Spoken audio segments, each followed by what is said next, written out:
الحمد لله رب العالمين.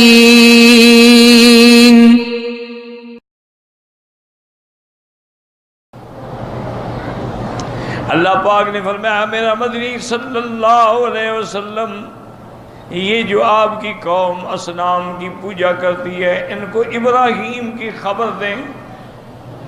یہ جو دعویٰ کرتی ہیں کہ ہم ان کی ملت سے ہیں، ابراہیم علیہ السلام تو سچے بھی تھے، نبی بھی تھے. دیکھو باپ کے ساتھ کیسے انہوں نے مداخلہ فرمایا اور اپنے باپ کو عبادت الاصنام سے روکا کہ یا ابت لم تعبد ما لا يسمع ولا يبصر. اے ابا جان آپ کیسے عبادت کرتے ہیں ان چیزوں کی جو نہ سنتے ہیں نہ دیکھتے ہیں. ولا یغنی عنک شیئا ای لا ینفعک ولا یدفع عنک ضررا، جو نہ آپ کو نفع پہنچا سکتے ہیں نہ نقصان پہنچا سکتے ہیں، پر تم نے کیسے ان کو خدا بنایا ہوا ہے. اب ایک مسئلے کو سمجھیں کہ جتنے بت پرست ہیں، کافر ہیں، ہندو ہیں،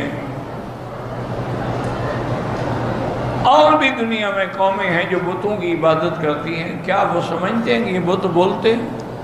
وہ تو جانتے ہیں کہ یہ نہیں بولتے، اور یہ بھی جانتے ہیں کہ یہ نہیں سنتے،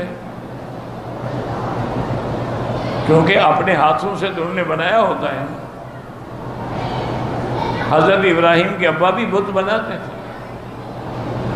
یہ اب آپ جا کے دیکھ لیں ہندوستان میں یا اور ملکوں میں کہ وہ لوگ خود بناتے ہیں اپنے بت.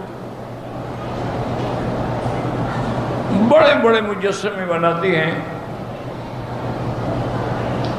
اصل وجہ یہ ہے کہ ان کو بھی پتہ ہے کہ یہ نہیں سنتے، یہ نہیں دیکھتے، لیکن ان کا عقیدہ یہ ہے کہ یہ کسی کی شکل ہے، جس کی شکل ہیں جب ہم ان کی تعظیم کرتے ہیں تو وہ ہم پہ راضی ہو جائیں گے. یہ نہیں ہے کہ یہ ان کو تو خود اپنے ہاتھ سے بنا دیں، ان کو نہیں پتا کہ ان کو پھینک دو تو اٹھ نہیں سکتے.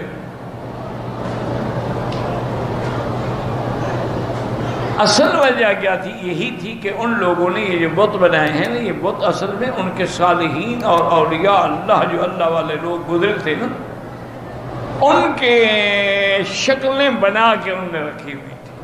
اسی لیے آپ دیکھیں کہ کئی بت جو ہیں مختلف شکلوں کے ہیں، کوئی مردوں کی شکل میں ہے، کوئی عورتوں کی شکل میں ہے، کوئی دیوتا ہے، کوئی دیوی ہے، پھر کوئی دیوی ایسی ہے جو مہربانی کرتی ہے، کوئی دیوی ایسی ہے کہ جو قہر بھیجتی ہے، عذاب بھیجتی ہے.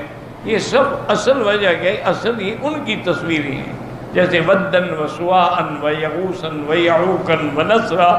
حضرت نوح علیہ السلام وہ کیا تھا؟ وہ سارے لوگ تھے، صالحین تھے، اللہ کے بندے تھے. مر گیا، شیطان نے اس کی فوٹو بنا کے دے دی. آج بھی یہی ہے نا کہ جو لوگ قبروں پہ جاتے ہیں وہ بھی یہی عقیدہ رکھتے ہیں کہ وہ بزرگ جن کی مزار ہے نا، ان کو جب پتہ لگے گا کہ ہم سجدہ کر رہے ہیں، ہم چوم رہے ہیں، ہم غلاف ڈال رہے ہیں، ہم پھول چڑھا رہے ہیں، وہ بزرگ راضی ہوں گے، پھر ہمارا کام بن جائے گا.